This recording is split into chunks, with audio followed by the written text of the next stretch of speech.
Heather was first. Heather, I think that's the first time you've been first. Ooh, Steve Miller Band. Hello, Carrie. Hello, Shutterscapes. Anita Spence. Keep on slipping into the future. Especially now, because I cannot tell time apart at all. It's Thursday. Is it? No, it's Sunday. It's Sunday. It is Sunday. Hello, Liesl Bellamy. And Jack Wanan, thank you. I love this song.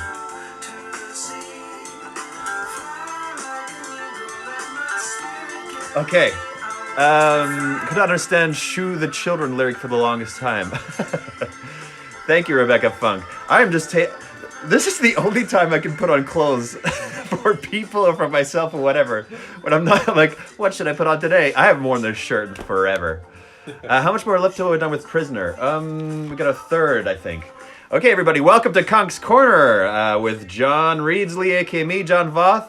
Mark over there. Yo, yo. Little Dexter. If you're joining for the first time, I'm reading Harry Potter every single day for an hour to distract ourselves, have fun, to connect with each other, build a little community here, it's been really fun.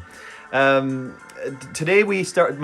Cat Jack says today my daughter started talking about Harry Potter because we are always listening to you at bath time. I've never talked to her about Harry Potter before. Oh, that's so sweet. What's your daughter's name? Write it into there. I'd like to give her a little shout out and talk to her.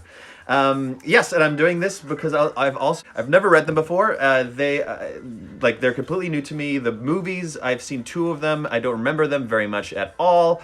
Anything really, but we're already past those. We're into new territory. Mark says this is also new territory for him.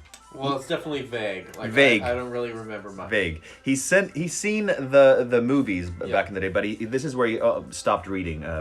So I read all the comments afterwards. Please don't leave any spoilers or hints or this is what I love about what's coming up. Don't want to hear it. I have a Q&A at the end or an interaction session. So if you want to write something that a question or something that I can interact with, there's a little card thing at the very bottom there, down there, that you can write something down with that I can pull up later. These are on YouTube, so you can catch up there. It's the link in my bio. Healthcare workers who are sometimes tuning in, a big thank you to Alana Wright, Janelle, Carmen, and Kendall, Lawrence Belmer, Darren Weeb, Katrina Joy, Sarah Popta, Jess, XX, Crocladile, Courtney Jane, and Crystal Stousey. Thank you so much for what you do. We love you! We love you so much! Also, a fun surprise I had today, a fun gift from Mark. He made this for me. He made the sorting hat out of polymer clay. How long did this take you?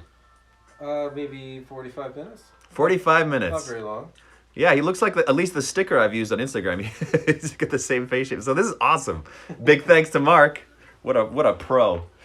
Okay, so we are currently on page 199 in this book, if you want to follow along.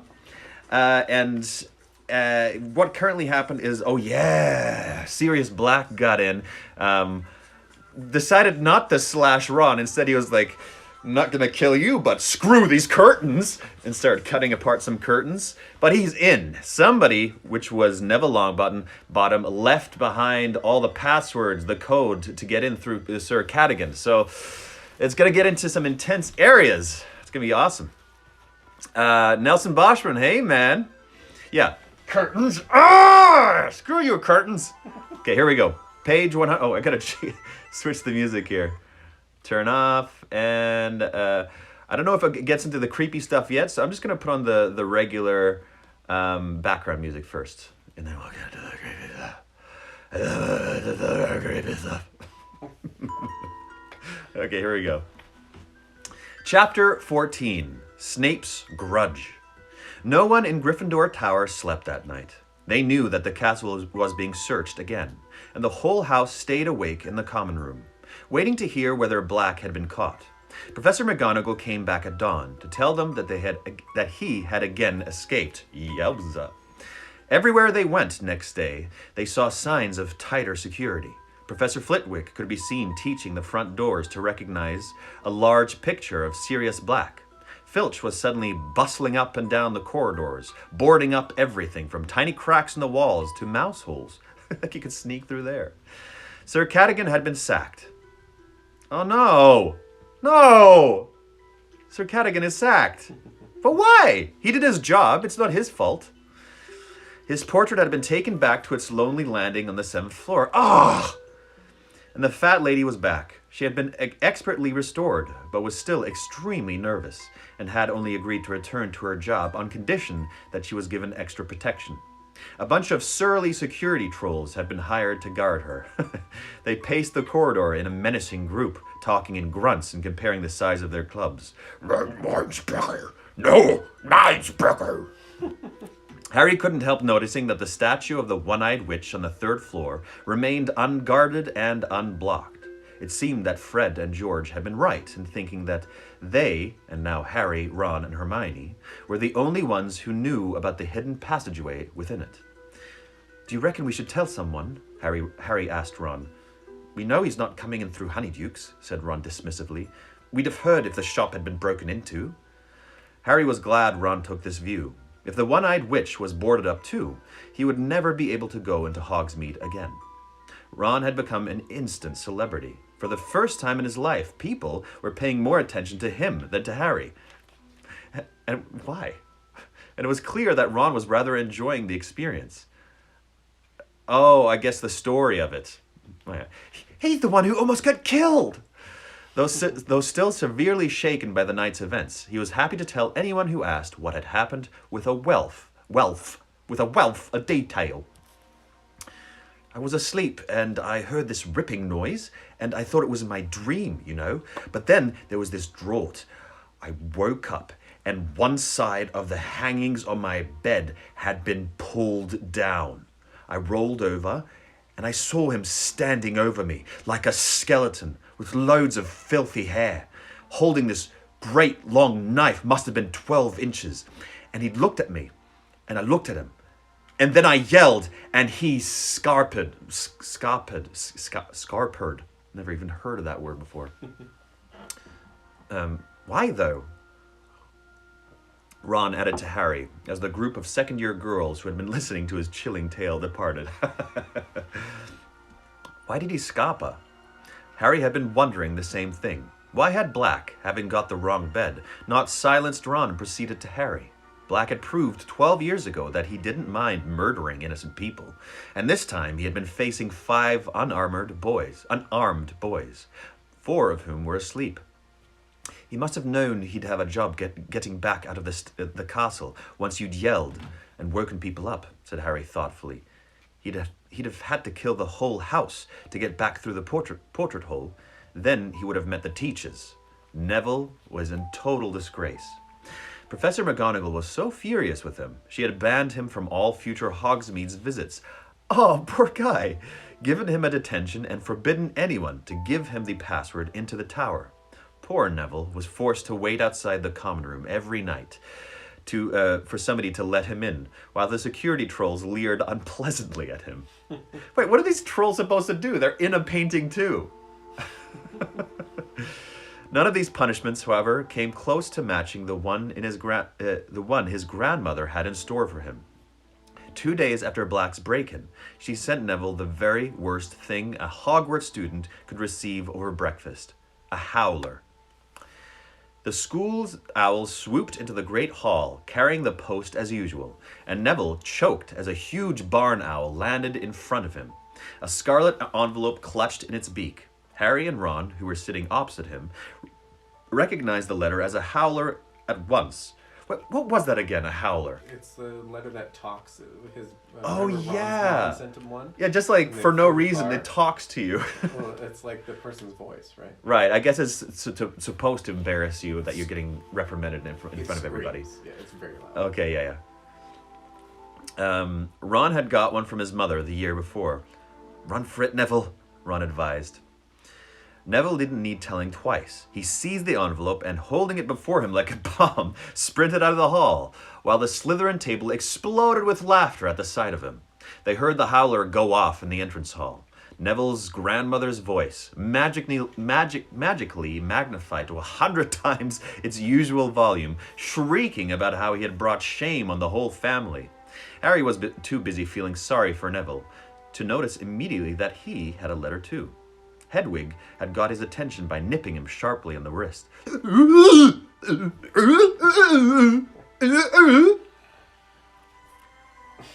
Yeah, bunch of you are curling your toes in anger. Ouch! Oh, thanks, Hedwig. Harry tore open the envelope while Hedwig helped herself to some of Neville's cornflakes. The note inside said, oh, it's Hagrid. Dear Harry and Ron, how about tea with me this afternoon round 6? I'll come and collect you from the castle. Wait for me in the entrance hall. You're not allowed out on your own. Cheers, Hagrid. He probably wants to hear all about Black, said Ron.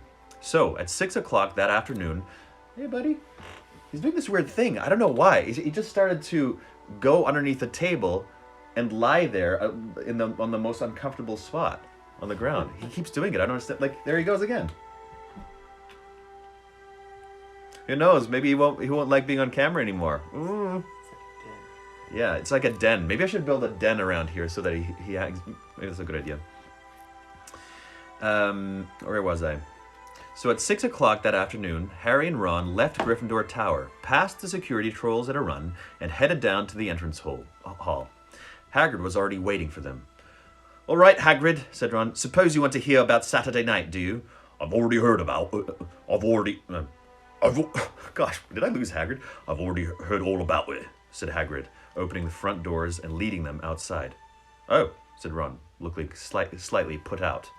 The first thing they saw on entering Hagrid's cabin was Buckbeak, who was stretched out on top of Hagrid's patchwork quilt, his enormous wings folded tight to his body, enjoying a large plate of dead ferrets. Averting his eyes from this unpleasant sight, Harry saw a gigantic, hairy brown suit and a very horrible yellow and orange tie hanging from the top of Hagrid's wardrobe. What are they for, Hagrid? Said Harry. Buckbeak's case against the Committee for the Disposal of Dangerous Creatures, said Hagrid, this Friday. Him and me will be going down to London together. I've booked 2 beds on the night bus. Harry felt a nasty pang of guilt. He had completely forgotten that Buckbeak's trial was so near, and judging by the uneasy look on Ron's face, he had too. They'd also forgotten their promise about helping him prepare Buckbeak's defense. The arrival of the firebolt had driven it clean out of their minds. Hagrid poured them tea and offered them a plate of bath buns, but they knew better than to accept. They had had too much experience of Hagrid's cooking. He's like scratching the floor over there now. What is going on with him? Summertime. Hagrid poured them tea. They had too much experience of Hagrid's cooking. I've got something to discuss with you two, said Hagrid, sitting himself between them and looking uncharacteristically serious. What? Said Harry. Hermione, said Hagrid. What about her? Said Ron. She's in a right state, that's what. She's been coming down to visit me a lot since Christmas. Been feeling lonely. First years weren't talking to her because of the firebolt. Now you're not talking to her because of her cat. 8 scabbers! Ron interjected angrily. Because that cat acted like all cats do. Hagrid continued doggedly. She's cried a fair few times, you know. Going through a rough time at the moment. Bitten off more than she can chew, if you can ask me. All the work she's trying to do. Still found time to help me out with Buckbeak's case, mind. She's found some really good stuff for me. Reckon he'll stand a good chance now. Hagrid, we should have helped as well. Sorry, Harry began awkwardly. I'm not blaming you, said Hagrid, waving Harry's apology aside. God knows you've had enough to be getting on with. I've seen you practicing Quidditch every hour of the day and night. But I've got to tell you, I thought you'd two value your friend more than broomsticks or rats. That's all. Harry and Ron exchanged uncomfortable looks. Really upset she was. When Black nearly stabbed you, Ron. She got her art in the right place. She got her art in the right place. Those H's. She got her art in the right place. Hermione has. And you two not talking to her. If she'd just get rid of that cat, I'd speak to her again, Ron said angrily. But she's still sticking up for it. It's a maniac, and she won't hear a word against it. Ah, well, People can be a bit stupid about their pets, said Hagrid wisely. Behind him, Buckbeak spat a few ferret bones onto Hagrid's pillow. They spent the rest of their visit discussing Gryffindor's improved chances for the Quidditch Cup. At 9 o'clock, Hagrid walked them back up to the castle. A large group of people was bunched around the notice board when they returned to the common room. Hogsmeade, next weekend, said Ron, craning over the heads to read a new notice. What do you reckon? He added quietly to Harry as they went to sit down. Well, Filch hasn't done anything about the passage into Honeydukes, Harry said. Oh, it's so stupid. Sirius Black could be waiting there. Huh, should we go? Should we go to the passageway where there's nobody else but me? And the murderer? I wonder. Please, I hope they don't do this horror movie teenage thing where like suddenly, let's break up. They go their own ways like, hello. Okay, well, Filch hasn't done anything about the passage into Honeydukes, Harry said even more quietly. Harry, said a voice in his right ear. Harry started and looked around at Hermione, who was sitting at the table right behind them and clearing a space in the wall of books that had been hiding her. Harry, if you go into Hogsmeade again, I'll tell Professor McGonagall about that map, said Hermione. Can you hear someone talking, Harry? Growled Ron, not looking at Hermione. Ron, how can you let him go with you? After what Sirius Black nearly did to you? I mean it. I'll tell. So now you're trying to get Harry expelled, said Ron furiously. Haven't you done enough damage this year? Hermione opened her mouth to respond, but with a soft hiss, Crookshanks leapt onto her lap. Hermione took one frightened look at the expression on Ron's face, gathered Crookshanks up, and hurried away towards the girls' dormitories. So, how about it? Ron said to Harry, as though there had been no interruption. Come on. Last time you went, you didn't see anything. You haven't even been inside Zonko's yet. Harry looked around to check that Hermione was well out of earshot. Okay, he said, but I'm taking the invisibility cloak this time. Ron is awful in this book. He's being really awful. Yeah. He's being a bad friend. Yeah. I get it. Like, Scabbers is gone. And, you know, if one of my friends, something happened to Dexter, I think I'd be pretty pissed too. But, yeah, you at least talk. I mean, he's also a teenager. Okay, yes, he's being awful, but he's also being a teenager, and nothing against teenagers. But he's also, like, his pet got killed, apparently. So I understand his emotion, too. Where were we? Okay, a little question for you. Or maybe I already asked. I didn't write any new ones up, so there we go. On Saturday morning, Harry packed his invisibility cloak in his bag, slipped the Marauder's map into his pockets. Oh, this is so stupid. This is so dumb. Come on. And went down to breakfast with everyone else. Hermione kept shooting suspicious looks down the table at them. But he avoided her eye and was careful to let her see him walking back up the marble staircase in the entrance hall as everybody else proceeded to the front doors. Bye, Harry called to Ron. See you when you get back. Ron grinned and winked. Harry hurried up to the third floor, slipping the Marauder's map out of his pocket as he went. Crouching behind the one-eyed witch, he smoothed it out. A tiny dot was moving in his direction. Harry squinted at it. The minuscule writing next to it read, Neville Longbottom. Harry quickly pulled out his wand, muttered, Descendium, and shoved his bag into the statue. But before he could climb it in himself, Neville came around the corner. Harry, I forgot you weren't going to Hogsmeade either. Hi, Neville, said Harry, moving swiftly away from the statue and pushing the map back into his pocket. What are you up to? Nothing, shrugged Neville. Oh, want a game of exploding snap? Not now. I was going to go to the library and do that vampire essay for Lupin. Oh, I'll come with you, said Neville brightly. I haven't done it either. Hang on. Yeah, I forgot. I finished it last night. Brilliant! You can help me. Ha! said Neville, his round face anxious. I don't understand that thing about the garlic at all. Do they have to eat it, or... Neville broke off with a small gasp, looking over Harry's shoulder. It was Snape. Neville took a quick step behind Harry. And what are you two doing here? said Snape, coming to a halt and looking from one to the other. An odd place to meet. To Harry's immense disquiet, Snoop's black eyes flicked to the doorways on either side of them, and then to the one-eyed witch. We're not meeting here, said Harry. We just met here. Indeed, Said Snape. you have a habit of turning up in unexpected places, Potter, and you are rarely there for no reason. I suggest the pair of you return to Gryffindor Tower, where you belong. Harry and Neville set off without another word.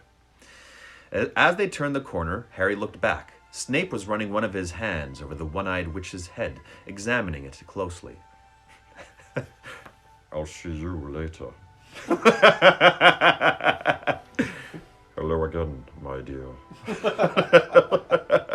I'm sorry I've been so busy, but tonight shall be our night. My eternal dove.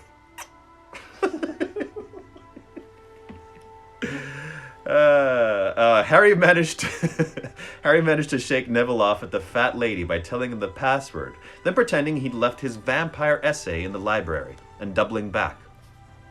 Once out of sight of the security trolls, he pulled out the map again and held it close to his nose. The third-floor corridor seemed to be deserted. Harry scanned the map carefully and saw, with a leap of relief, that the tiny dot labeled Severus Snape was now back in its office. He sprinted back to the one-eyed witch, opened her hump, heaved himself inside, and slid down to meet his bag at the bottom of the stone chute. He wiped the Marauder's map blank again, then set off at a run. Okay. Snoop spin-off series.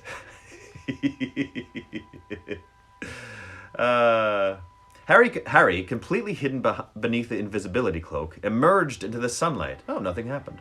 It's going to happen when he's going to go back.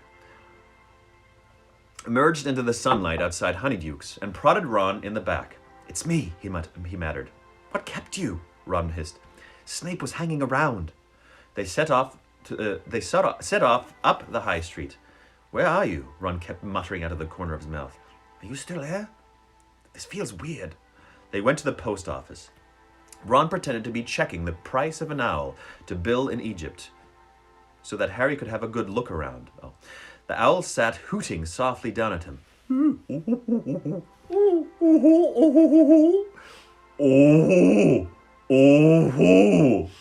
Those are the 5 different owls.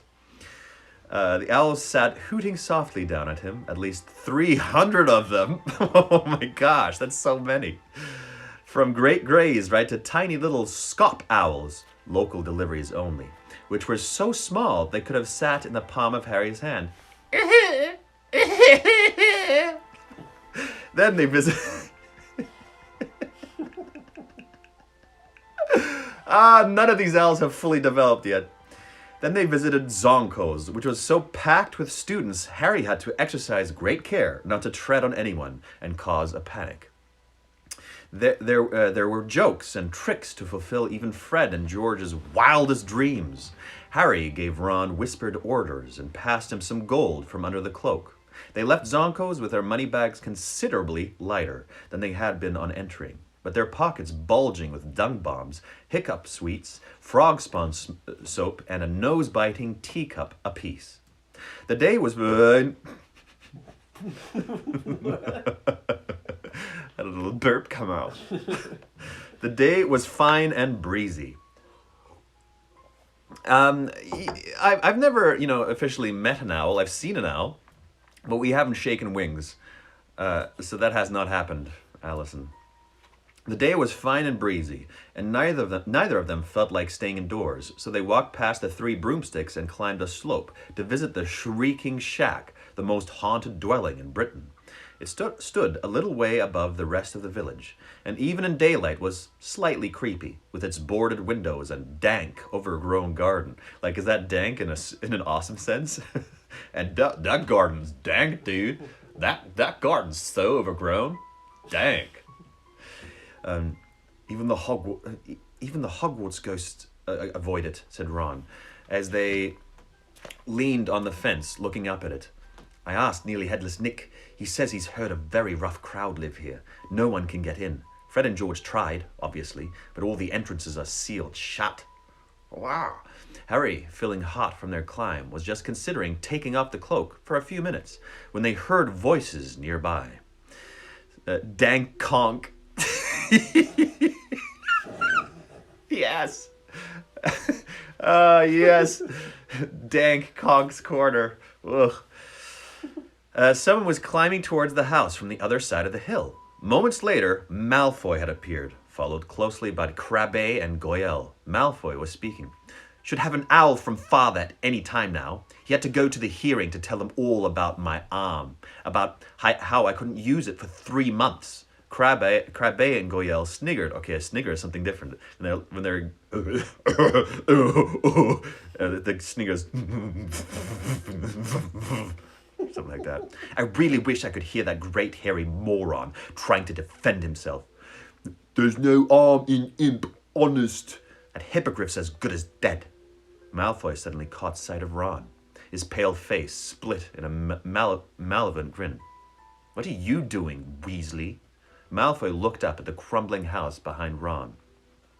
Suppose you'd love to live here, wouldn't you, Weasley? Dreaming about having your own bedroom? I heard your family all sleep in one room. Is that true? Harry seized the back of Ron's robes to stop him leaping on Malfoy. Malfoy, leave him to me, he hissed in Ron's ear. The opportunity was too perfect to miss. Harry crept silently around Malfoy. Crabbe and Goyle bent down and scooped a large handful of mud out of the path. We were just discussing your friend Hagrid, Malfoy said to Ron. Just trying to imagine what he's saying to the committee for the disposal of dangerous creatures. Do you think he'll cry when they cut off his hippogriffs? Splat! Malfoy's head jerked forwards as the mud hit him. His silver blonde hair was suddenly dripping in mud. What the... Ron had to hold onto the fence to keep himself standing. He was laughing so hard. Oh man, Kent, you're killing it today. Slytherin Snoop and the mystery of the Dank Conk. That's so good. Oh, I love that. You put the bra in ever Dank Lord. Malfoy, Crabbe, and Goyle spun stupidly on the spot, staring wildly around. Malfoy trying to wipe his hair clean. What was that? Who did that? Very haunted up here, isn't it? Said Ron with the air of one commenting on the weather. Crabbe and Goyle were looking scared. Their bulging muscles were no use against ghosts. Malfoy was staring madly around at the deserted landscape. Harry sneaked along the path where a particularly sloppy puddle yielded some foul-smelling green sludge. Here we go. Here we go. Splatter! Crabbe and Goyle caught some this time. Goyle hopped furiously on the spot, trying to rub it out of his small, dull eyes. That's such a good description. He's like... He's constantly looking like this. It came from over there. I wish they would speak more, though, said Malfoy, wiping his face and staring at a spot some 6 feet to the left of Harry. Crabbe blundered forwards, his long arms outstretched like a zombie. Harry had dodged around him, picking up a stick, and lobbed it at Crabbe's back. Harry doubled up with silent laughter as Crabbe did a kind of pirouette in midair, trying to see who had thrown it. As Ron was the only person Crabbe could see, it was Ron he started towards, but Harry stuck out his leg. Crabbe stumbled. Wait. Crabbe is the French one, I think. Yeah.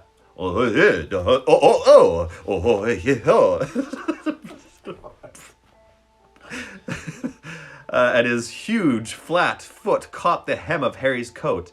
Harry felt a great tug. Then the cloak slid off his face. Here we go. For a split second, Malfoy stared at him. Ah! He yelled, pointing at Harry's head. Then he turned tail and ran at breakneck speed back down the hill, Crabbe and Goyle behind him. Harry tugged the cloak back up again, but the damage was done. Harry, Ron said, stumbling forward and staring hopelessly at the point where Harry had disappeared. You'd better run for it. If Malfoy tells anyone, you'd better get back to the castle, quick. See you later, said Harry, and without another word. Pirouette in midair. There's not enough space to do it in midair, but here we go. I don't even have space for anything here. There we go. Pirouette for you. You're welcome. You're welcome for the majesty of that. Would Malfoy believe what he had seen? Would anyone believe Malfoy? Nobody knew about the invisibility cloak. Nobody except Dumbledore. Harry's stomach turned over. Dumbledore would know exactly what had happened if Malfoy said anything. Back into Honeydukes, back down the cellar steps, across the stone floor, through the trapdoor, Harry pulled off the cloak, tucked it under his arm, and ran flat out along the passage. Thank you. Malfoy would get back first. How long would it take him to find a teacher? Panting, a sharp pain in his side, Harry didn't slow down until he reached the stone slide. He would have to leave the cloak where it was. It was too much of a giveaway if Malfoy had tipped off a teacher. He hid it in a shadowy corner, then started to climb fast as he could, his sweaty hands slipping on the sides of the chute. He reached the inside of the witch's hump, tapped it with his wand, stuck his head through, and hoisted himself out. The hump closed, and just as Harry jumped out from behind the statue, he heard quick footsteps approaching. It was Snoop. He approached Harry at a swift walk, his black robe swishing, then stopped in front of him. "Sir," he said. There was a look of suppressed triumph about him. Harry tried to look innocent, all too aware of his sweaty face and his muddy hands, which he quickly hid in his pockets. "Come with me, Potter," said Snape. Harry followed him downstairs, trying to wipe his hands clean on the inside of his robes without Snape noticing. They walked down the stairs to the dungeons and then into Snape's office. Harry had only been in here once before, and he had been in very serious trouble then too. Snape had I'm going to try, let's see if I can put on a not too tense music, but something that might fit the situation better than this currently is. Let's see. That's a bit tense. No, it's all too tense.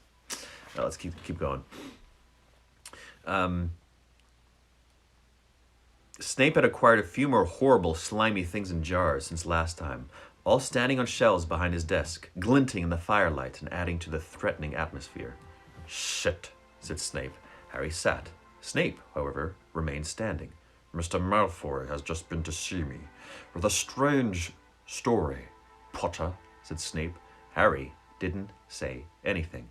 "He tells me that he was up by the Shrieking Shack when he ran into Weasley, apparently alone." Still, Harry didn't speak. "Mr. Malfoy states that he was standing talking to Weasley when a large amount of mud hit him in the back of the head. How do you think that could have happened?" Harry tried to look mildly surprised. "I don't know, Professor." Snape's eyes were boring into Harry's. It was exactly like trying to stare out a hippogriff. Harry tried hard not to blink. "Mr. Malfoy then saw an extraordinary apparition. Can you imagine what it might have been, Potter?" "No," said Harry, now trying to sound innocently curious. "It was your head, Potter, floating in mid-air." There was a long silence. "Maybe he'd better go to Madame Pomfrey," said Harry. "If he's seeing things like—" "What would your head have been doing in Hogsmeade, Potter?" said Snape softly. "Your head is not allowed in Hogsmeade. No part of your body has permission to be in Hogsmeade." "I know that," said Harry, striving to keep his face free of guilt and fear. "It sounds like Malfoy's having "Malfoy is not having hallucinations," snarled Snape, and he bent down, a hand on each arm of Harry's chair, so that their faces were a foot apart. "If your head was in Hogsmeade, so was the rest of you." I've been up in Gryffindor Tower," said Harry. "Like you told." "Can anyone confirm that?" Harry didn't say anything. Snape's thin mouth curled into a horrible smile. "So," he said, straightening up once again. Everyone from the Minister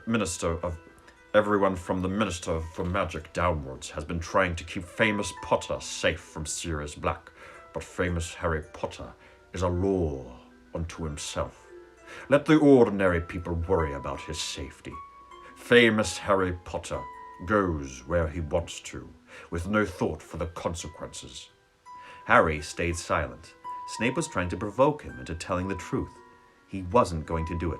Snape had no proof. Yet.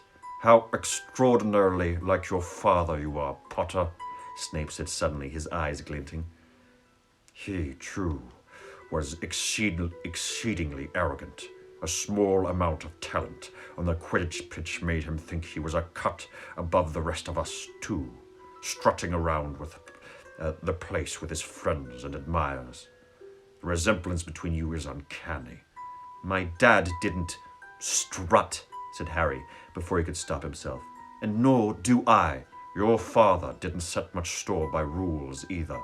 Snape went on, pressing his advantage, his thin face full of malice. Rules were for lesser mortals, not Quidditch Cup winners. His head was so swollen. Shut up! Harry was suddenly on his feet. Rage, such as he had not felt since his last night in Privet Drive, was thundering through him.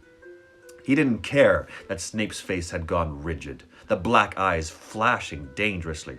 What did you say to me, Potter? I told you to shut up about my dad, Harry yelled. I know the truth, all right? He saved your life. Dumbledore told me. You wouldn't even be here if it weren't for my dad. Ooh, damn. Snape's sallow skin had gone the color of sour milk. And did the headmaster tell you the circumstances in which your father saved my life? He whispered. Or did he consider the details too unpleasant for precious Potter's delicate ears? This is intense. Harry bit his lip. He didn't know what had happened and didn't want to admit it. But Snape seemed to have guessed the truth. I would hate you to run away with a false idea of your father, Potter, he said, a terrible grin twisting his face. Have you been imagining some act of glorious heroism? Then let me correct you. Your saintly father and his friends played a highly amusing joke on me that would have resulted in my death if your father hadn't got cold feet at the last moment. There was nothing brave about what he did. He was saving his own skin as much as mine. Had their joke succeeded, he would have been expelled from Hogwarts. Wow. Snape's uneven, yellowish teeth were bared. Turn out your pockets, Potter! He spat suddenly. Harry didn't move. There was a pounding in his ears. Turn out your pockets, or we go straight to the headmaster. Pull them out, Potter! Cold with dread, Harry slowly pulled out the bag of Zonko's tricks and the Marauder's map. Snape picked up the Zonko's bag. Ron gave them to me. Are you throwing Ron? Oh, okay, said Harry, praying he'd get a chance to tip Ron off before Snape saw him. He brought them back from Hogsmeade last time. Indeed. And you've been carrying them round ever since. How very touching. And what is this? Snoop had picked up the map. Harry tried with all his might to keep his face impassive. Spare piece of parchment, he shrugged. Snape turned it over, his eyes on Harry. Surely you don't need such a very old piece of parchment, he said. Why don't I just throw this away? His hand moved towards the fire. No, Harry said quickly. Oh, I should just let it happen. It's an evil piece of map anyway. Should have let it happen. Sure, said Snape, his long nostrils quivering.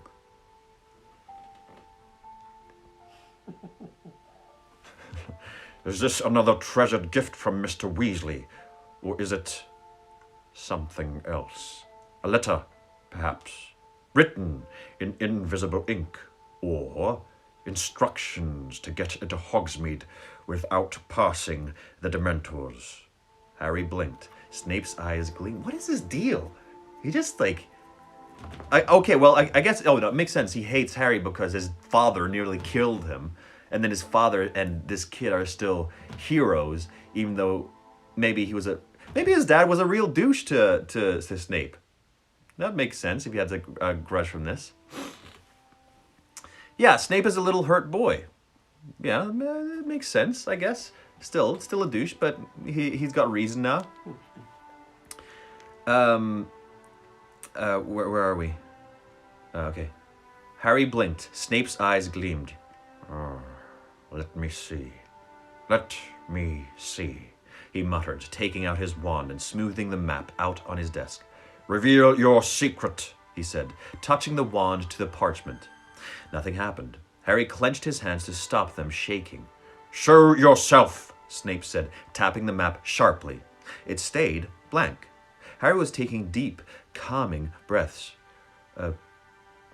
Professor Severus Snape, master of the school, commands you to yield the information you conceal, Snape said, hitting the map with his wand. As though an invisible hand was writing upon it, words appeared on the smooth surface of the map. Mr. Mooney. Who's Mr. Mooney? Did we meet Mr. Mooney? One of the people that made the map. Okay, I'm just gonna give this guy some kind of voice. Master Mooney presents his compliments to Professor Snape. Begs him. I think I should make it a bit more creepy because it's a talking map. Mr. Mooney presents his compliments to Professor Snape and begs him to keep his abnormally large nose out of the other people's business. Snape froze. What kind of voice should I give that map? You let me know. Snape froze. Harry stared, dumbstruck at the message, but the map didn't stop there. More writing was appearing behind the first. Mr. Prongs agrees with Mr. Prongs. Mr. Prongs agrees with... I don't know who these people are. They wrote the map. Yeah. Mr. Prongs. Mr. Prongs would like to register his astonishment that an idiot like that ever became a professor. Harry closed his eyes in horror. When he'd opened them, the map had its last word. Mr. Wormtail. Mr. Wormtail bids Professor Snape good day and advises him to wash his hair, the slime ball. Harry waited for the blow to fall. So, said Snape softly, we'll see about this. The four guys who invented the map. Do they come up often? Let me know. He strode across to... Oh, actually, don't let me know. I don't care. He strode across to his fire, seized a fistful of glittering powder from a jar in the fireplace, and threw it into the flames. Lupin! Snape called into the fire. I want a word. Oh, that's their phone calls? That's their intercom system? It's so complicated. Instead of actually just learning electricity, have a... the things on the wall, they're like, go over and get this sand or whatever. So like throw it into the fire. It's so complicated. Utterly bewildered, Harry stared at the fire. A large shape had appeared in it. Revolving very fast. Large shape had appeared in it, revolving very fast. Seconds later, Professor Lupin was clambering out of the fireplace, brushing ash off his shabby robes. Oh yeah, that's how they get around, through fire. Oh yeah. Okay. You called, Severus? Said Lupin mildly. I certainly did, said Snape, his voice contorted with fury as he strode back towards his desk. I have just asked Potter to empty his pockets. He was carrying this. Snape pointed at the parchment, on which the words of Messrs. Wooney, Wormtail, Padfoot, and Prongs were still shining. An odd, closed expression appeared on Lupin's face. Well, said Snape. Lupin continued to stare at the map. Harry had the impression that Lupin was doing some very quick thinking. Well, said Snape again. This parchment is plainly full of dark magic. This is supposed to be your area of expertise, Lupin. Where do you imagine Potter got such a thing? Lupin looked up and, by the merest half glance in Harry's direction, warned him not to interrupt. Full of dark magic, he repeated mildly. Do you really think so, Severus? It looks to me as though it is merely a piece of parchment that insults anyone who tries to read it. Childish, but surely not dangerous. I imagine Harry got it from a joke shop. Indeed, said Snape. His jaw had gone rigid with anger. You think a joke shop could supply him with such a thing? You don't think it more likely that he got it directly from the manufacturers? Harry didn't understand what Snape was talking about, nor, apparently, did Lupin. You mean from Mr. Wormtail or one of these people? He said. Harry, do you know any of these men? No, said Harry quickly. You see, Severus, said Lupin, turning back to Snape, it looks like a Zonko product to me. Right on cue, Ron came bursting into the office. He was completely out of breath and stopped just short of Snape's desk, clutching the stitch in his chest and trying to speak. "Hi, Gabe. Oh, Harry, that stuff," he choked. One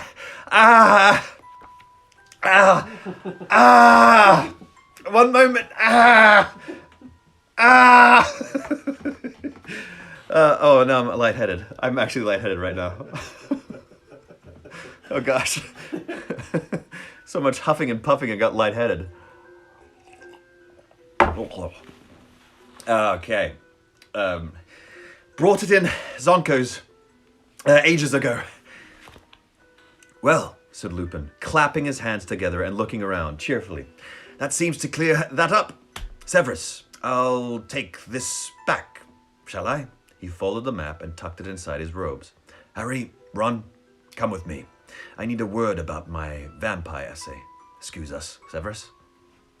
Harry didn't dare to look at Snape as they left his office. He, Ron, and Lupin walked all the way back into the entrance hall before speaking. Then Harry turned to Lupin. Professor, I don't want to hear your explanations, said Lupin shortly. He glanced around the empty hall. Would die of laughter if he fainted right now.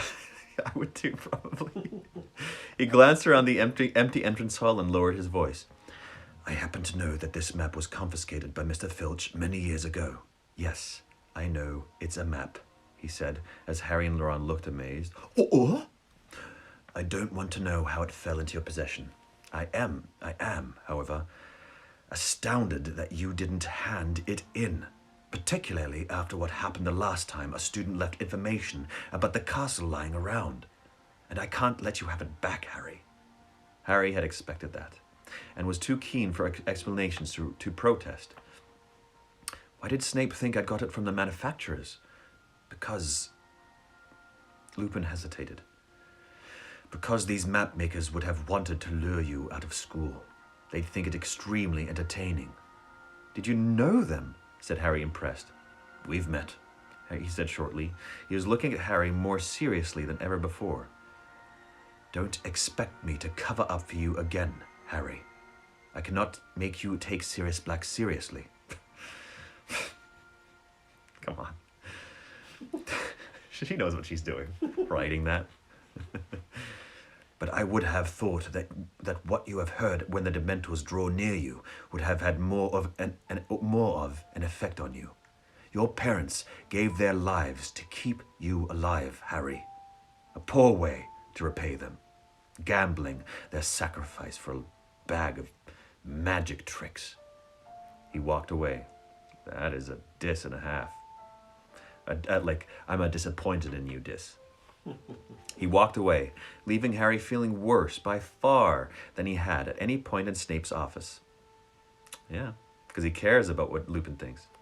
Slowly, he and Ron mounted the marble staircase. As Harry passed the one-eyed witch, he remembered the invisibility cloak. It was still down there, but he didn't dare and go get it. "It's my fault," said Ron abruptly. "I persuaded you to go. Lupin's right. It was stupid. We shouldn't have done it." He broke off. They had reached the corridor where the security trolls were pacing, and Hermione was walking towards them. One look at her face convinced Harry that she had heard what had happened. His heart plummeted. Had she told Professor McGonagall? "Come to have a good gloat," said Ron savagely. "Come on, Ron," as she stopped in front of them. "Or have you just been to tell on us?" "No," said Hermione. She was holding a letter in her hands, and her lip was trembling. "I just thought you ought to know. Hagrid lost his case. Buckbeak is going to be executed." No! I don't even know Buckbeak, but I feel so bad for Hagrid. Aw, man.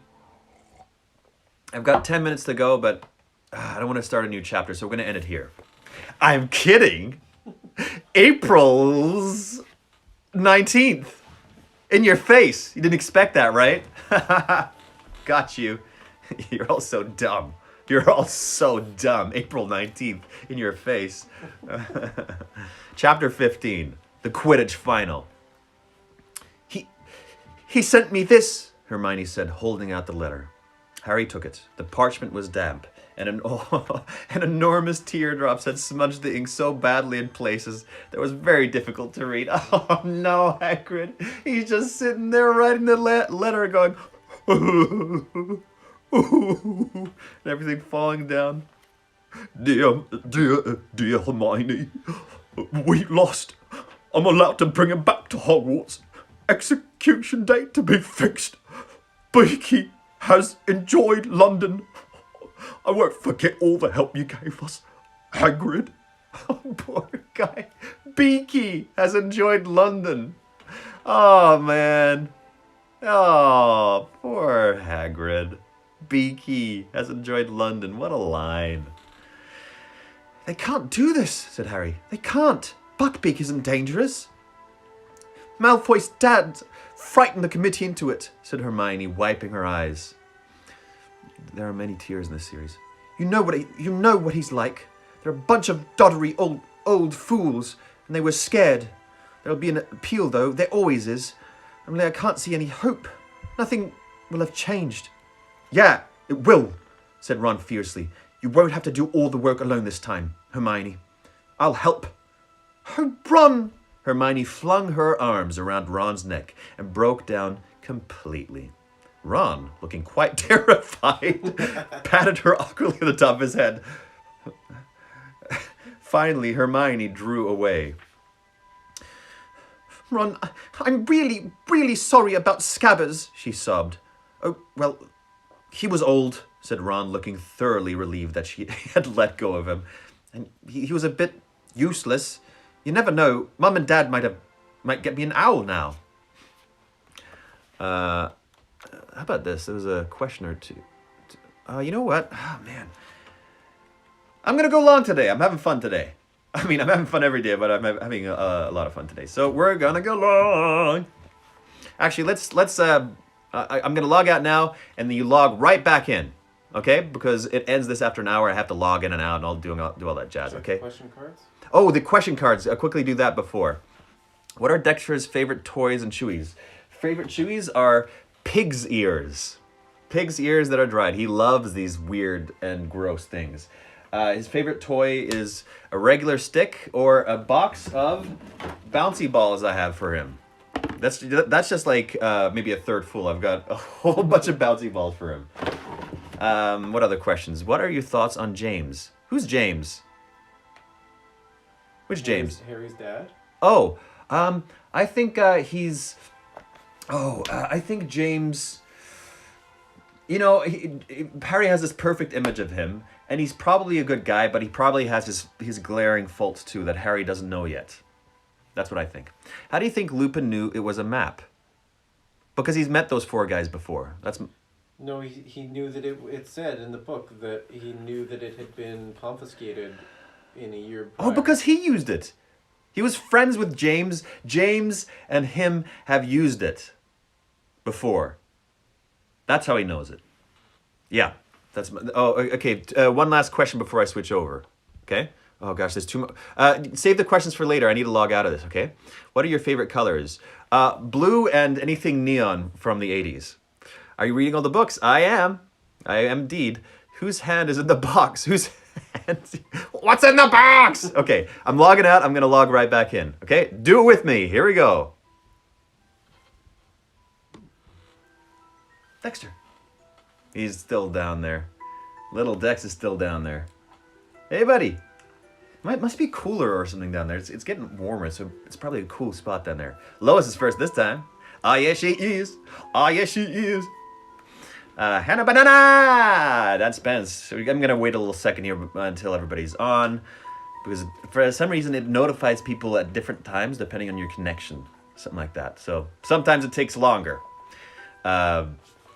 let's see. Oh, don't let me forget to. We gotta take a little applause break for all the healthcare workers that are doing amazing work. Amazing works. Turtle time. Turtle time. Turtle time for December. What do you mean, Shay? What does that mean? Turtle time. Okay. I think we can. Get back into this. Well,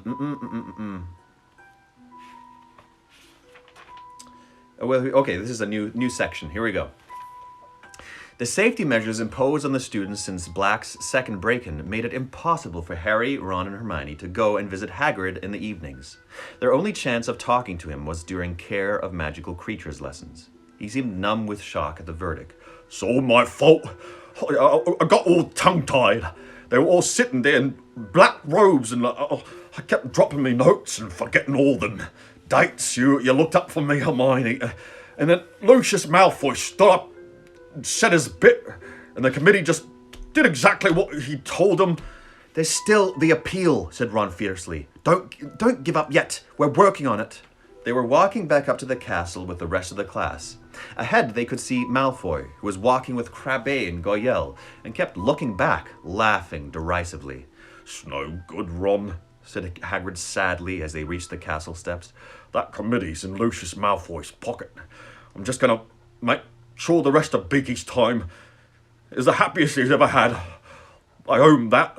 Hagrid turned round and hurried back towards his cabin, his face buried in his handkerchief. Look at him blubber. Malfoy, Crabbe, and Goyle had been standing just inside the castle doors, listening. Have you ever seen anything quite as pathetic? Said Malfoy. And he's supposed to be our teacher. Harry and Ron both made furious moves towards Malfoy, but Hermione got there first. Smack! She had slapped Malfoy around the face with all the strength she could muster. Woo-wee, Hermione!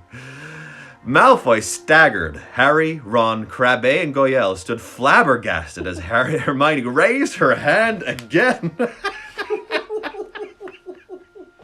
Woo! Don't you dare call Hagrid pathetic, you foul, you evil... Hermione, said Ron weakly. He tried to grab her hand as she swung it back. He's so surprised. Get off, Ron! Hermione pulled out her wand. Malfoy stepped backwards. Crabbe and Goyle looked at him for instructions, thoroughly bewildered. Come on, Malfoy muttered, and next moment all three of them had disappeared into the passageways to the dungeons. Hermione, my new favorite. Yes, I was wondering whether somebody would use non-magical methods to just beat the crap out of somebody. Just like, get off me! It's just a little force to be reckoned with. Love it, love it, love it. Okay. Hermione, Ron said again, sounding both stunned and impressed. Harry, you'd better beat him in the Quidditch final, Hermione said shrilly. You just better had, because I can't stand it if the Slytherin win. We're due in charms, said Ron, still goggling at Hermione. We'd better go. He's so astounded. They hurried up the marble staircase towards Professor Flitwick's classroom. You're late, boys! No, you're late, boys, said Professor Litwick reprovingly as Harry opened the classroom door. Come along, quickly, one's out. We're experimenting with cheering charms today. We've already divided into pairs. Harry and Ron hurried to a desk at the back and opened their books. Ron looked behind him. Where's Hermione gone? Harry looked around too. Hermione hadn't entered the classroom yet. Yet Harry knew she had been right next to him when he had opened the door. That's weird, said Harry, staring at Ron. Maybe she went to the bathroom or something? But Hermione didn't turn up all lesson. She could have done with a cheering charm on her too, said Ron as the class left for lunch. 7 o'clock! Yes! Let's put on some music. Everybody cheer! Everybody cheer! Everybody cheer! I got all...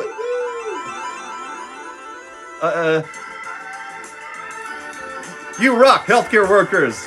Thank you, everybody. Lana Wright, Lawrence Belmare, Janelle Carmel, Kendall, Darren Weaver, Katrina Joy, Sarah Popton, Jesse X, Crocodile, Courtney J, Crystal. You all rock. You're awesome. Thank you. Yeah, you can see all the applause happening in the chats for you. You guys are awesome. Thank you so much. You rock. You rock my world, healthcare workers. You rock my world. All right. Let's get back. It's very awkward and weird to cheer by yourself. I mean, Mark's here. He cheered too. Yeah, I did. But yeah, it's weird to do it. Nobody around a neighborhood does anything. No. Nobody. Okay, I'm gonna keep on going.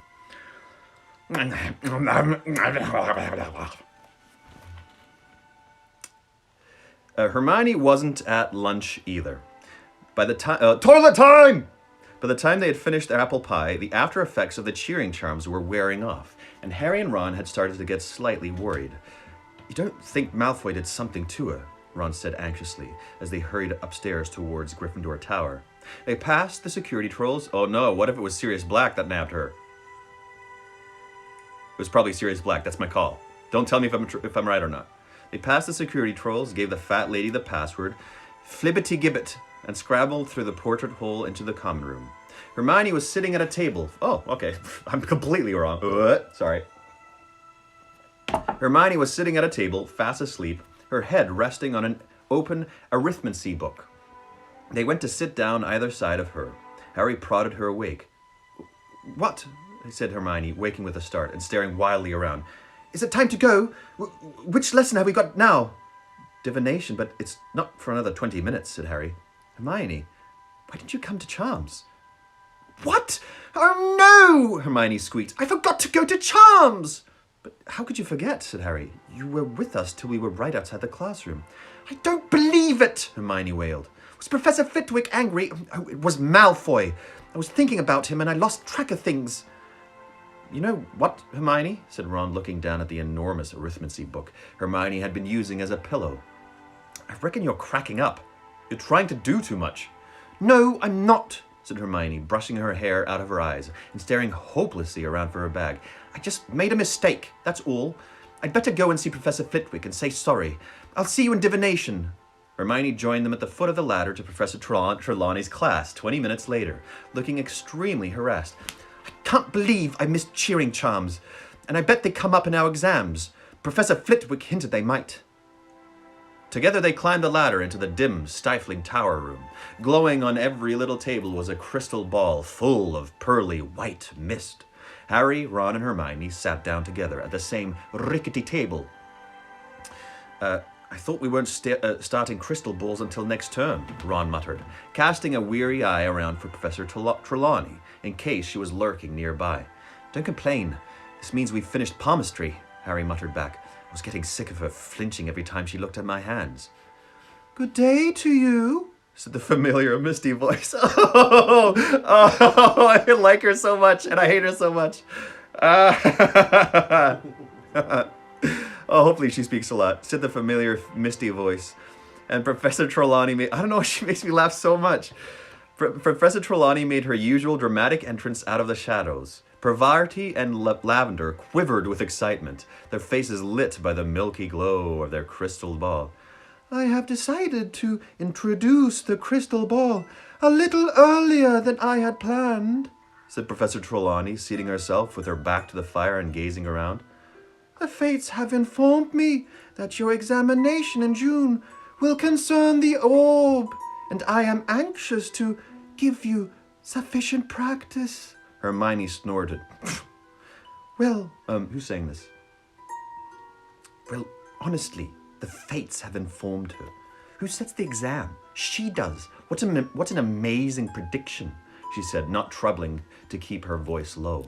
It was hard to tell whether Professor Trelawney had heard them, as her face was hidden in shadow.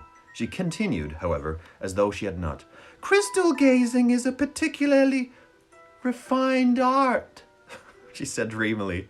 I do not expect any of you to see when first you peer into the orb's infinite depths. We shall start by practicing relaxing the conscious mind and external eyes. Ron began to snigger uncontrollably and had to stuff his fist in his mouth to stifle the noise. So as to clear the inner eye.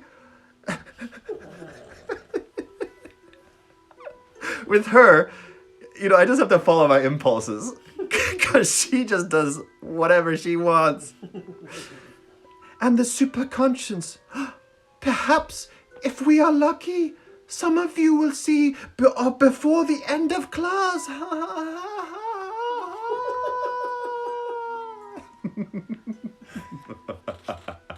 And so they began. Harry at last felt extremely foolish, staring blankly at the crystal ball, trying to keep his mind empty when thoughts such as, "This is stupid," kept drifting across it.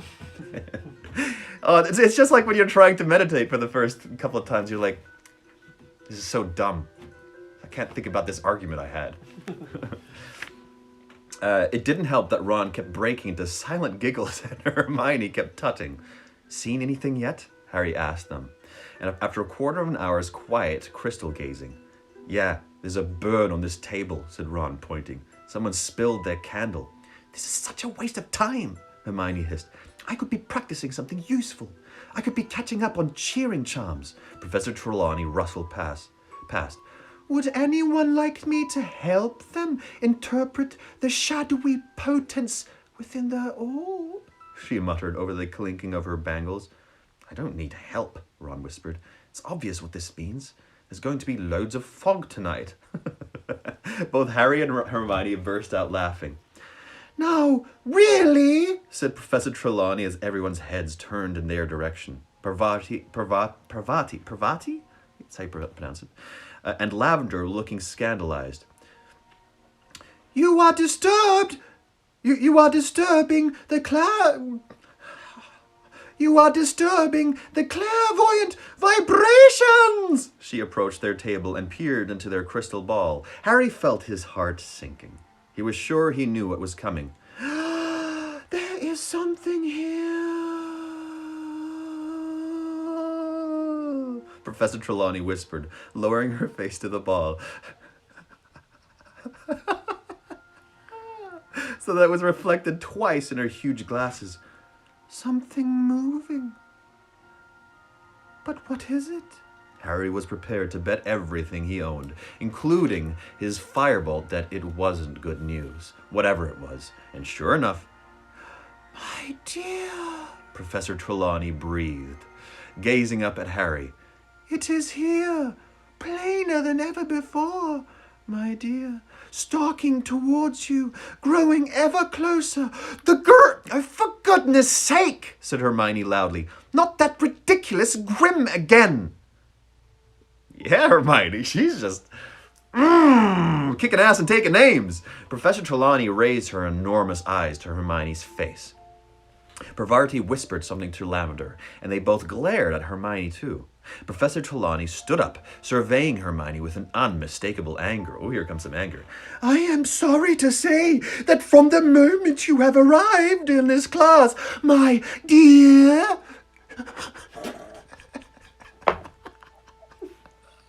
it had been apparent that you do not have what the noble art of divination requires."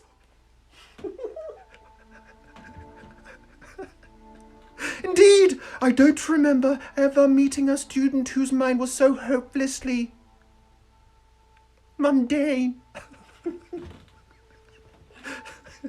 There was a moment's silence. Then, "Fine," said Hermione suddenly, getting up and cramming Unfogging the Future back into her bag.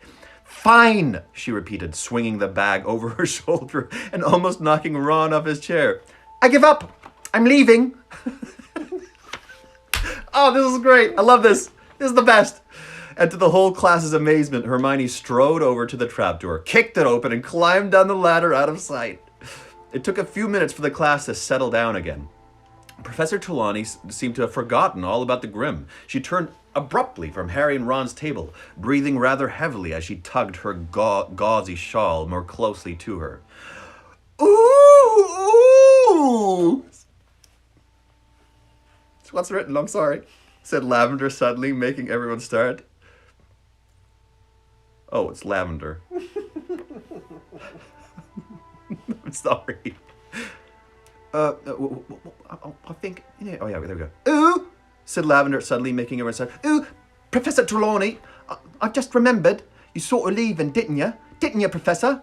Around Easter, one of our number will leave us forever. You said it ages ago, Professor. Professor Trelawney gave her a dewy smile.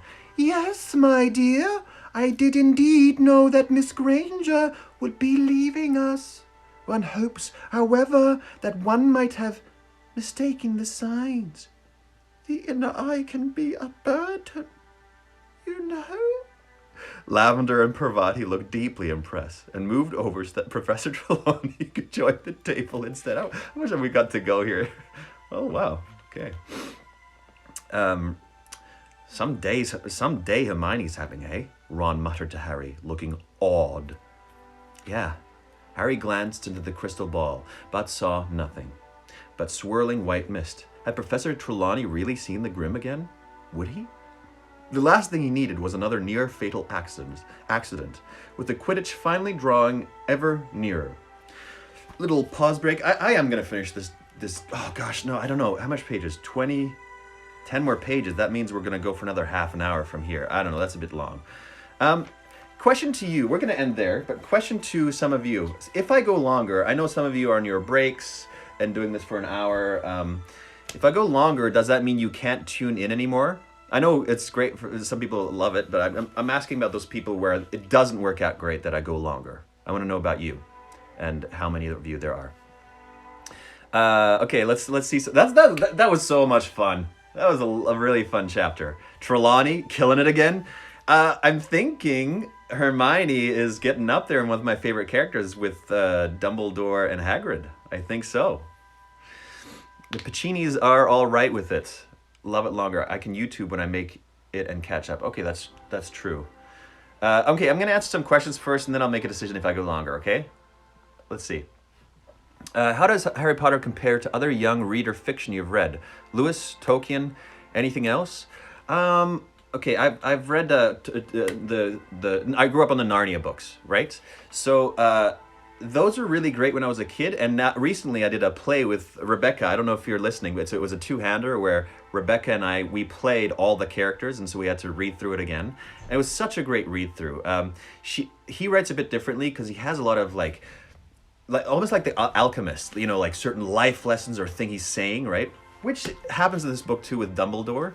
But I think that's, man, I don't know. It's very fun. I don't want to compare the two until I get to the very end and then make a choice which ones I love. But Narnia is so fantastic. I love it so much. Have you visited Hogwarts at Universal? No, I was actually in LA in December, and I went to I went to Disney and I saw it, but I was like, I don't have a connection to it, so why should I go there? So I did not visit Hogwarts. Are you reading every day when quarantine is over? And by the way, I'm answering the questions on the cards first before I go back to the chat because it's just easier to see amongst everything that's going. Are you reading every day when quarantine is over? I'd like to. I mean, realistically, probably things will come in the way of that. But I really enjoy this a lot. And I'm probably going to do this with other books. I'm not making promises, but I like it a lot and I'd love to continue doing this. What was the last book you read before the Harry Potter series? Oh, I'm reading a book of short stories. Oh, it's on my Kindle. It's on my Kindle. Oh, what is the name? I'll find out. Remind me again later on. What are some other questions people wrote down here? That was a great show. Thank you. Narnia will be next, right? No, I recently read through it. I don't want to do it again. Sorry. Okay, that was the end of the questions until now. You know what? Today's a Sunday. Maybe I'll do a thing. Maybe I'll do a thing where I go extra long on Sundays. Eh? Maybe I'll do that. Okay. Here we go. I'm going to go longer. I'm going to finish this chapter.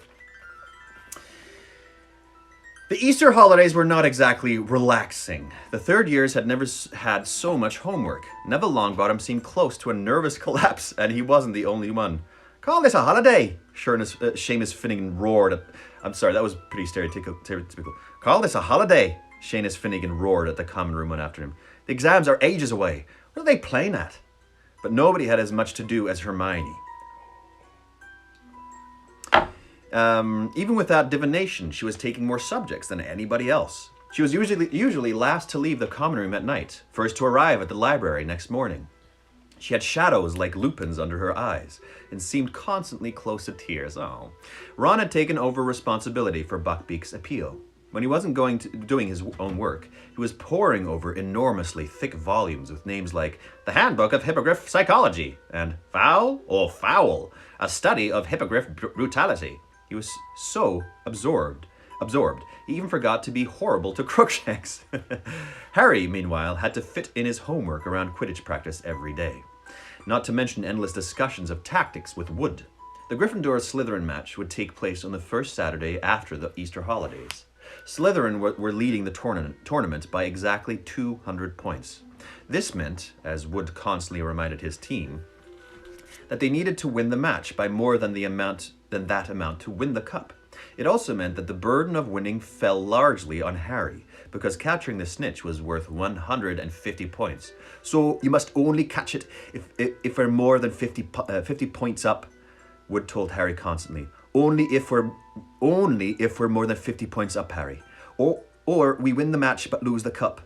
You've got that, haven't you?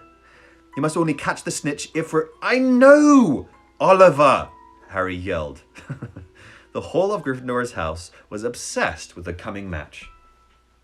Gryffindor hadn't won the Quidditch Cup since the legendary Charlie Weasley, Ron's second oldest brother, had been Seeker, but Harry doubted whether any of them, even Wood, wanted to win as much as he did. The enmity, good word, between Harry and Malfoy was at its highest point ever. Malfoy was still smarting about the mud-throwing incident in Hogsmeade, and even more furious that Harry had somehow wormed his way out of punishment.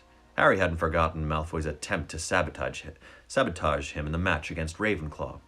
But it was the matter of Buckbeak that made him most determined to beat Malfoy in front of the entire school. April 19th equals COVID-19? What? Sorry, that's something somebody wrote. Never in anyone's memory... was Adriel Carey Underwood. Never in anyone's memory had a match approached in such a highly charged atmosphere. By the time the holidays were over, tension between the two teams and their houses was at a breaking point. A number of small scuffles broke out in the corridors, culminating in a nasty incident in which a Gryffindor 4th year and a Slytherin 6th year ended up in the hospital wing with leaks sprouting out of their ears. Harry was having a particularly bad time of it. He couldn't walk to class without Slytherin sticking out their legs and trying to trip him up. Crabbe and Goyle kept popping up wherever he went and slouching away, looking disappointed when they saw him surrounded by people. They just want to beat the crap out of him. Wood had given instructions that Harry should be accompanied everywhere, in case the Slytherins tried to put him out of action. The whole of Gryffindor's house took up the challenge enthusiastically, so that it was impossible for Harry to get to classes on time, because he was surrounded by a vast, chattering crowd. Harry was more concerned for his firebolt's safety than his own. When he wasn't flying it, he locked it up securely in his trunk and frequently dashed back up to Gryffindor Tower at break times to check that it was still there.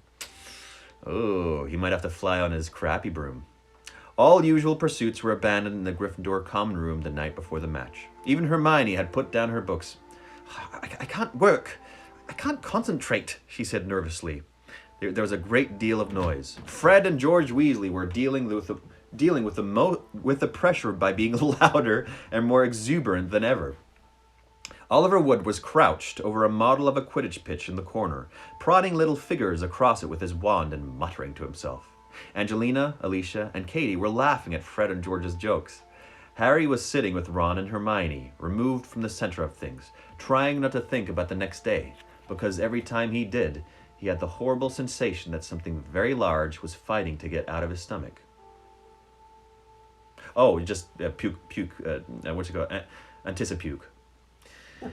You're going to be fine, Hermione told him, though she looked positively terrified. You've got the firebolt, said Ron. Yeah, said Harry, his stomach writhing. It came as a relief when Wood suddenly stood up and yelled, Team! Bed! Harry slept badly. First he dreamed that he had overslept and that Wood was yelling, Where were you? Where were you? Where were you? We had to use Neville instead. Then he dreamed that Malfoy and the rest of the Slytherin team arrived for the match riding dragons. He was flying at breakneck speed, trying to avoid a spurt of flames from Malfoy's steed's mouth, when he realized he had forgotten his firebolt. He fell through the air and woke with a start. Those are the worst dreams. It was a few seconds before Harry remembered that the match hadn't taken place yet, that he was safe in his bed, and that the Slytherin team definitely wouldn't be allowed to play on dragons. He was feeling very thirsty. As quietly as he could, he got out of his four-poster and went to pour himself some water from the silver jug beneath the window. The grounds were still and quiet. No breath of wind disturbed the treetops in the forbidden forest. The whomping willow was motionless and innocent-looking. It looked as though conditions for the match would be perfect. Yeah, right. Harry set down his goblet and was about to turn back to his bed when something caught his eye. An animal of some kind was prowling across the silvery lawn. Oh, hello, Scabbers. Don't tell me if that's true. Harry dashed to his bedside table, snatched up his glasses and put them on, then hurried back to the window. It couldn't be the Grim. Not now, not right before the match. He peered out at the grounds again, and after a minute's frantic searching, spotted it. It was skirting the edge of the forest now. It wasn't the Grim at all. It was a cat. Harry clutched the window ledge in relief as he recognized the bottle-brush tail. It was only Crookshanks. Or maybe it's Crookshanks, but I hope my interpretation is better. Or was it only Crookshanks? Yeah, it's the red herring. It's the red herring. Red herring. Or was it only Crookshanks? Harry squinted, pressing his nose flat against the glass. Crookshanks seemed to have come to a halt. Harry was sure he could see something else moving in the shadow of the trees too, Scabbers. And next moment, it had emerged. A gigantic, shaggy, black dog, moving stealthily across the lawn. Crookshanks trotting at its side. Harry stared. What does this mean? If Crookshanks could see the dog as well, how could it be an omen of Harry's death? Run! Harry hissed. Run! Wake up! Huh? I need you to tell me if you can see something. It's all dark, Harry, Ron muttered thickly. What are you on about? Down here! Harry looked quickly out of the window. Crookshanks and the dog had vanished. Harry climbed onto the windowsill to look right into the shadow of the castle, but they weren't there. Where had they gone? A loud snore told him Ron had fallen asleep again. Harry and the rest of the Gryffindor team entered the great hall next day to the enormous applause. Harry couldn't help grinning broadly as he saw that both the Ravenclaw and Hufflepuff tables were clapping them too. The Slytherin table hissed loudly. Assassa! Assassa! Nobody hisses. People go boo. They don't go unless Slytherin snakes or something like that. They're all like, we're snakes and we're gonna be snakes. The Slytherin table hissed loudly as they passed. Harry noticed that Malfoy looked even paler than usual. Wood spent the whole of breakfast urging his team to eat, while touching nothing himself. Then he hurried them off to the pitch before anything else had finished, so they could get an idea of the conditions. As they left the great hall, everyone applauded again. How did I do Cho Chang? Good luck, Harry. Good luck, Harry, called Cho Chang. Harry felt himself blushing. Ooh, Harry is in love. Harry and Cho Chang sitting in a tree. Cursing. Cursing. Okay. Who's saying this? Wood. Okay. No wind to speak of. Sun's a bit bright. That could impair your vision. Watch out for it. Ground's fairly hard. Good. Oh, I'm getting into Irish there. Good. That'll give us a fast kickoff. Oh, that was bad. Wood paced the pitch, staring around with the team behind him. Finally, they saw the front doors of the castle open in the distance. Oh, Buddy wants back. Buddy is back. There he is. Hey, Dexy. Say hi to the universe. Say hi to the hoi polloi. Good boy. Good boy. Yeah, there you go. There you go. Finally saw the front doors of the castle open in the distance and the rest of the school spill onto the lawn. Changing rooms, said Wood tersely. None of them spoke as they changed into the into their scarlet robes. Harry wondered if they were feeling like he was, as though he'd eaten something extremely wriggly for breakfast. In what seemed like no time at all, Wood was saying, "Okay, it's time. Let's go." They walked out onto the pitch to a tidal wave of noise. 3/4 of the crowd were wearing scarlet rosettes, waving scarlet flags with the Gryffindor lion upon them, or brandishing banners. Turn around, you camera shy boy. There we go. Or behind the Slytherin were brandishing banners with slogans such as "Go Gryffindor" and "Lines for the Cup." Behind the Slytherin goalposts, however, 200 people were wearing green. The silver servant of Slytherin glittered on their flags, and Professor Snape sat in the very front row, wearing green like everyone else, and a very grim smile.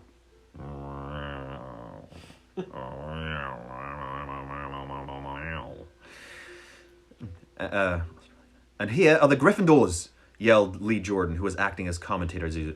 Potter, Bell, Johnson, Spinnet, Weasley and Wood, widely acknowledged as the best side Hogwarts has seen in a good few years. Lee's comments were drowned by a tide of boos from the Slytherin end. And here come the Slytherin team, led by Captain Flint. He's made some changes in the lineup and seems to be going for size rather than skill. More boos from the Slytherin crowd. Harry, thought Lee had a point. Malfoy was easily the smallest person on the Slytherin team. The rest of them were enormous. "Captains, shake hands," said Madam Hooch. Flint and Wood approached each other and grasped each other's hands very tightly. It looked as though each was trying to break the other's fingers. "Mount your brooms," said Madam Hooch. 3, 2, 1. The sound of her whistle was lost in the roar from the crowd as 14 brooms rose into the air. Let's see if I can find some exciting music. There we go. The sound of her whistle was lost in the roar from the crowd as 14 brooms rose into the air. Harry felt his hair fly back off his forehead. His nerves left him in the thrill of the flight. He glanced around, saw Malfoy on his tail, and sped off in search of the snitch. Is Gryffindor in possession? Alicia Spinnet of Gryffindor with the quaffle, heading straight for the Slytherin goalposts. "Looking good, Alicia!" No. Quaffle intercepted by Warrington of Slytherin, tearing up the pitch. Wham! Nice bludger work there by George Weasley. Warrington drops the quaffle. It's caught by Johnson. Gryffindor back in possession. Come on, Angelina. Nice swerves around Montag. Duck, Angelina. That's a bludger. She scores 10-0 to Gryffindor. Angelina punched the air as she soared around the end of the pitch, as the sea of scarlet below was screaming its delight. Ouch! Angelina was nearly thrown from her broom as Marcus Flint went smashing into her. "Sorry," said Flint as the crowd below booed. "Sorry, didn't see her." Next moment, Fred Weasley had chucked his beater's club at the back of Flint's head. Flint's nose smashed into the handle of his broom and began to bleed. "That will do!" shrieked Madam Hooch, zooming between them. "Penalty to Gryffindor for an unprovoked attack on their chaser. Penalty to Slytherin for deliberate damage to their chaser." "Come off it, miss," howled Fred, but Madam Hooch blew her whistle and Alicia flew forward to take the penalty. Lee, "Come on, Alicia!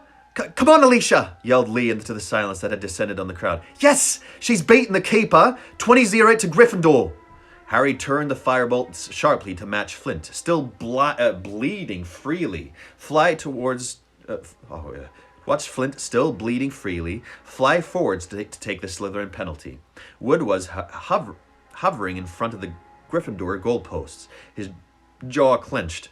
"Of course, Wood's a superb keeper," Lee Jordan told the crowd as Flint waited for Madam Hooch's whistle. "Superb? Very difficult to pass. Very difficult indeed. Yes, I don't believe it. He saved it." Relieved, Harry zoomed away, gazing around for the snitch, but still making sure he caught every word of Lee's commentary. It was essential that he hold Malfoy off the snitch until Gryffindor was more than 50 points up. Gryffindor in possession. No, Slytherin in possession. No, Gryffindor back in possession, and it's Katie Bell. Katie Bell for Gryffindor with a quaffle. She's streaking up the pitch. That was deliberate. Montag, a Slytherin chaser, had swerved in front of Katie, and instead of seizing the quaffle, had grabbed her head. Whoa! Katie cartwheeled in the air, managed to stay on her broom, but dropped the quaffle. Your hooch needs to smoke for 20 years. Okay, thank you for that feedback. Madame Hooch's whistle rang again as she soared over to the Montag and began shouting at him. A minute later, Katie had put another penalty past the Slytherin. Keeper. I don't know Katie's voice yet. 30-0! Take that, you dirty cheating... oh no, that's Jordan, sorry. 30-0! Take that, you dirty cheating... Jordan, if you can't commentate in an unbiased way, I'm telling like it is, Professor. Harry felt a huge jolt of excitement. He had seen the snitch. It was shimmering at the foot of one of the Gryffindor's goalposts, but he mustn't catch it yet. And if Malfoy saw it... Faking a look of sudden concentration, Harry pulled his firebolt round and sped off towards the Slytherin end. It worked. Malfoy went tearing after him, clearly thinking Harry had seen the snitch there. Whoosh! One of the bludgers came streaking past Harry's right ear, hit by the gigantic Slytherin beater, Derek. Next moment, whoosh! The second bludger, whoosh! The second bludger had grazed Harry's elbow. The other beater, Bull, was closing in. Harry had a fleeting glimpse of Bull and Derek zooming towards him, clubs raised. Nah, he's Montague. Montague, that's what I said, right? He turned the firebolt upwards at the last second, and Bull and Derek collided with a sickening crunch. Ha ha! Yelled Lee Jordan as the Slytherin beaters lurched away from each other, clutching their heads. Too bad, boys. You'll need to get up earlier than that to beat a firebolt. And it's Gryffindor in possession again, as Johnson takes the quaffle, Flint alongside her. Poke him in the eye, Angelina. It was a joke, Professor. It was a joke. Flint in possession. Flint flying towards the Gryffindor goalposts. Come on now. Wood, save! But Flint had scored. There was an eruption of cheers from the Slytherin end, and Lee swore so badly that Professor McGonagall tried to tug the magical megaphone away from him. Sorry, Professor, sorry! Won't happen again. So, Gryffindor in the lead, 30 points to 10, and Gryffindor in possession. It was turning into the dirtiest match Harry had ever played in. Enraged that Gryffindor had taken such an early lead, the Slytherins were rapidly resorting to any means to take the quaffle. Bull hit Alicia with his club and tried to say he thought she was a bludger. George Weasley elbowed Bull in the face in retaliation. Madame Hooch awarded both teams penalties, and Rob pulled off another spectacular save, making the score 40-10 to Gryffindor. Is it going to get to 50? Oh, who knows? I don't know.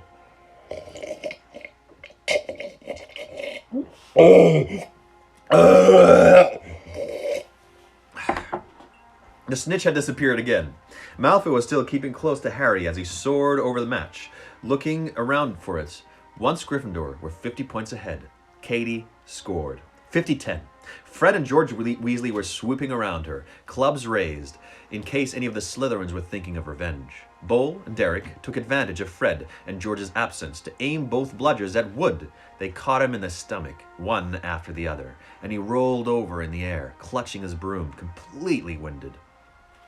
Madame Hooch was beside herself. Okay, you said smoked cigarettes for 20 years? You do not attack the keeper unless the quaffle is within the scoring area. She shrieked at Bull and Derek. Gryffindor penalty. And Angelina scored like that. 60-10. Moments later, Fred Weasley pelted a bludger at Warrington, knocking the quaffle out of his hands. Alicia seized it and put it through the Slytherin goal. 70-10. Lower. Okay, lower. God. The Gryffindor crowd below were screaming themselves hoarse. Gryffindors were 60 points in the lead, and if Harry caught the snitch now, the cup was theirs. Harry could almost feel hundreds of eyes following him as he soared around the pitch, high above the rest of the game, with Malfoy speeding along behind him. And then he saw it. The snitch was sparkling 20 feet above him. Harry put on a huge burst of speed, the wind roaring in his ears. He stretched out his hand, but suddenly the firebolt was slowing down. Horrified, he looked around. Malfoy had thrown himself forward, grabbed hold of the firebolt's tail, and was pulling it back. "You!" Harry was angry enough to hit Malfoy, but he couldn't reach. Malfoy was panting with the effort of holding on to the firebolt, but his eyes were sparkling maliciously. He had achieved what he wanted. The snitch had disappeared again. Okay, Madam Hooch again. Penalty! Penalty, Gryffindor! I've never seen such tactics! There! Penalty! Like that! Madam Hooch screeched, shooting up to where Malfoy was sliding back onto his Nimbus 2001. You cheating scum! Lee Jordan was howling into the megaphone, dancing out of Professor McGonagall's reach. You filthy, cheating... Professor McGonagall didn't even bother to tell him off. She was actually shaking her fist in Malfoy's direction. Her hat had fallen off, and she too was shouting furiously.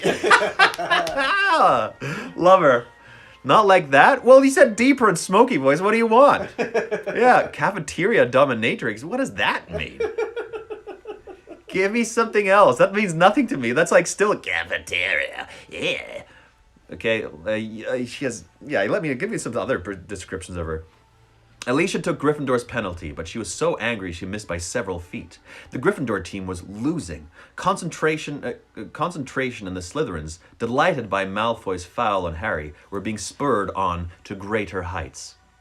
Slytherin in possession. Slytherin heading for the goal. Montague scores. Montague scores, Lee groaned. 70-20 to Gryffindor. Harry was now marking Malfoy so closely their knees kept hitting each other. Harry wasn't going to let Malfoy anywhere near the snitch. Get out of it, Potter! Malfoy yelled in frustration as he tried to turn and found Harry blocking him. Angelina Johnson gets the quaffle for Gryffindor. Come on, Angelina! Come on! Harry looked around. Every single Slytherin player apart from Malfoy, even the Slytherin keeper, was streaking up the pitch towards Angelina. They were all going to block her. Harry wheeled the firebolt about, bent so low he was lying flat along the handle, and kicked it forwards. Like a bullet, he shot towards the Slytherin. Somebody's screaming. They scattered the firebolt. They scattered as the firebolt zoomed towards them. Angelina's way was clear. She scores! She scores! Gryffindor led by 80 points to 20. Harry, who had almost pelted headlong to the stands, skidded to a halt in midair, reversed, and zoomed back into the middle of the pitch. And then he saw something to make his heart stand still. Malfoy was diving, a look of triumph on his face. There, a few feet above the grass below, was a tiny golden glimmer. Harry urged the firebolt downwards, but Malfoy was miles ahead. Go! Go! Go! Harry urged his broom. They were gaining on Malfoy. Harry flattened himself to the broom handle as Bowles sent a bludger at him. He was at Malfoy's ankle. He was level. Harry threw himself forwards, taking both hands off his broom. He knocked Malfoy's arm out of the way and... Yes! He pulled it out of a dive, his hand in the air, and the stadium exploded. Harry soared above the crowd, an odd ringing in his ears. The tiny golden ball was held tight in his fist, beating its wings hopelessly against his fingers. Then Wood was speeding towards him, half blinded by tears. Okay, enough of that. Then Wood was speeding towards him, half blinded by tears. He seized Harry around the neck and sobbed unrestrainedly into his shoulder. Harry felt two large thumps as Fred and George hit them. Then Angelina, Alicia, and Katie's voices, "We won the cup! We won the cup!" dangled together in a many-armed hug. The Gryffindor team sank, yelling hoarsely back to earth. Wave upon wave of crimson supporters was pouring over the barriers onto the pitch. Hands were raining down on their backs. Harry had a confused impression of noise and bodies pressed into him. Then he and the rest of the team were hoisted onto the shoulders of the crowd, thrust into the light. He saw Hagrid, plastered with crimson rosettes. "You bite him, Harry! You bite him! Wait till I tell Buckbeak!" There was Percy, jumping up and down like a maniac, all dignity forgotten. Professor McGonagall was sobbing harder than even Wood, wiping her eyes with an enormous Gryffindor flag. And there, fighting their way towards Harry, were Ron and Hermione. Words failed them. They simply beamed as Harry was borne towards the stands, where Dumbledore stood waiting with the enormous Quidditch cup. If only there had been a Dementor around. As a sobbing Wood passed Harry the cup, as he lifted it into the air, Harry felt he could have produced the world's best Patronus. Wow, these Quidditch games keep going his way. Crazy, they won. They won. That's the end of the chapter. We went extra long today. Holy smokes. We went an hour and 40. And we're going to go a bit longer while I answer some questions. Yeah, that was crazy. Questions that people wrote down here. How is Dexter? I miss him. He's still under the bed. Under the table. I'll try and make him stay next time. How does Harry Potter compare? After this quarantine is over, can we all go to Universal? Yeah, absolutely. Are you reading every day when quarantine is over? Oh, actually, I think I already read answered all these questions. If you have more, put them in there.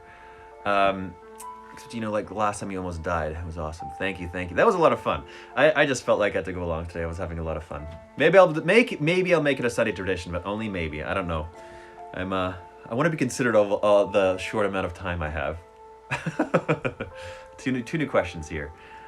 Slap Draco or tell off. Slap Draco or tell of Trelawney? What does that mean? I'm sorry, Allison. I'm not sure what that means. There was another question here. Apparently not. What position would you play in Quidditch? I would probably play a bludger. I'm a bigger guy, so realistically they put me as a bludger. Thanks so much. It was awesome. Thanks, John. Yeah, thank you, everybody. That was a lot of fun. So we will slap Draco or tell off Trelawney. Slap Draco, for sure. I would rather slap Draco. Me too. Also, as a grown up, he's a teenager. I'm just like going over and slapping this teenager. Wham! Okay, friends. I will see you tomorrow again at 6 o'clock. Appreciate you tuning in. You are loved. You have value. You have meaning. Don't forget that. See you tomorrow.